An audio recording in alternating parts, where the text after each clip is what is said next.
মিষ্টি আলু দিয়ে যে এত সুন্দর পিঠা বানানো যায় কে কে জানেন বলেন তো। আপনারা যদি এই পিঠাটা না ট্রাই করে দেখেন কোনোভাবেই বিশ্বাস করতে পারবেন না যে এত মজার এই পিঠা হয়। তো হ্যালো এভরিওয়ান, আসসালামু আলাইকুম। কেমন আছেন সবাই? আশা করছি ভালো আছেন। আমিও আলহামদুলিল্লাহ ভালো আছি। এই পিঠাটা হচ্ছে আমার শাশুড়ি মায়ের থেকে শেখা। একদিন হলো কি, অনেকগুলো মিষ্টি আলু সিদ্ধ করা হয়েছিল, তো বাসায় হচ্ছে সবাই খেতে চাচ্ছিল না।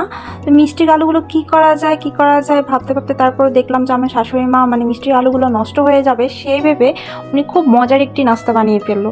আমি তো খেয়ে পুরাই অবাক, মিষ্টি আলু দিয়ে যে এত মজা করে পিঠা বানানো যায় আমি জানতামই না আগে। তো এত মজা হয়েছিল পিঠাগুলো, তো আজকে ভাবলাম আমিও ট্রাই করে দেখি ওনার মতো হয় কি না। তো সেটা আপনাদের সাথেও শেয়ার করছি। তো দেখতেই পাচ্ছেন আমি হচ্ছে 2টা আলু মধ্যখানে কেটে হচ্ছে সিদ্ধ বসিয়ে দিয়েছিলাম। তারপর বড় সাইজের আলু ছিল, তারপর আলুটাকে হচ্ছে সিদ্ধ হওয়ার পর পানি থেকে ছেঁকে উঠিয়ে ছিলে নিয়ে তারপর ভালো করে ম্যাশ করে নিয়েছি। ম্যাশ করে নেওয়ার পর এখানে দিয়ে দিয়েছি পরিমাণ মতো হচ্ছে চিনি। আপনারা আলুর মিষ্টি অনুযায়ী হচ্ছে চিনিটা দিবেন। সামান্য একটু লবণ দিয়ে ভালো করে হাতের সাহায্যে মেখে নিয়েছি। আর এখানে দিয়ে দিব আটা বা ময়দা যেটাই দেন সমস্যা নাই। তো আমি হচ্ছে এখানে আটা দিয়েছিলাম। আটাটা হচ্ছে একটু একটু করে দিবেন।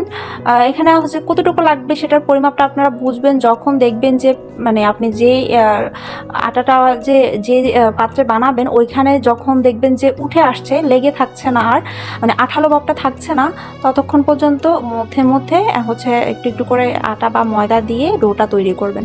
তো দেখতে পাচ্ছেন আমার কিন্তু ডোটা একদম রেডি। তারপর হচ্ছে আমি একটি বেলনের সাহায্যে, রুটি বানানোর বেলনের সাহায্যে হচ্ছে রুটির মতো করে ছড়িয়ে নিচ্ছি। তো রুটির মতো কিন্তু পাতলা হবে না, একটু ভারী হবে পিঠাটা। তো দেখতে পাচ্ছেন আমি একটি ছুরির সাহায্যে হচ্ছে পিস পিস করে কেটে নিয়েছি। আপনারা চাইলে আপনাদের যে কোনো ডিজাইনের কেটে নিতে পারেন। তো আমি হচ্ছে ছোট ছোট করে চতুর্ভুজ আকারে কেটে নিচ্ছি, দেখতে পাচ্ছেন। তো আপনারা আপনাদের যে কোনো মানে ইচ্ছা মতো কেটে নিতে পারেন। তো এই তো আমার সবগুলো হচ্ছে কাটা হয়ে গিয়েছে। আমি একটি প্লেটে উঠিয়ে নিয়েছি আর একটা প্যান বসিয়ে দিয়েছি চুলায়। প্যানে দিয়ে দিয়েছি পরিমাণ মতো তেল। তেলটা গরম হয়ে যাওয়ার পর আমি হচ্ছে সবগুলো পিঠা একে একে দিয়ে দিচ্ছি।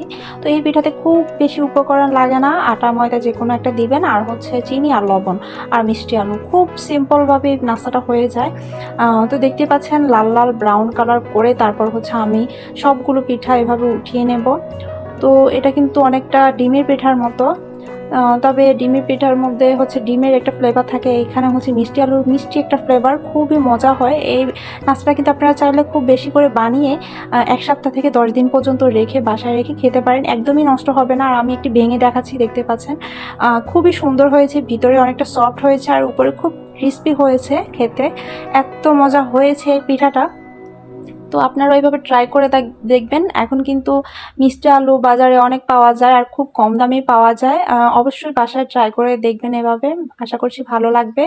তো আজকের ভিডিওটি এ পর্যন্তই। সবাই ভালো থাকবেন, সুস্থ থাকবেন। আল্লাহ হাফেজ।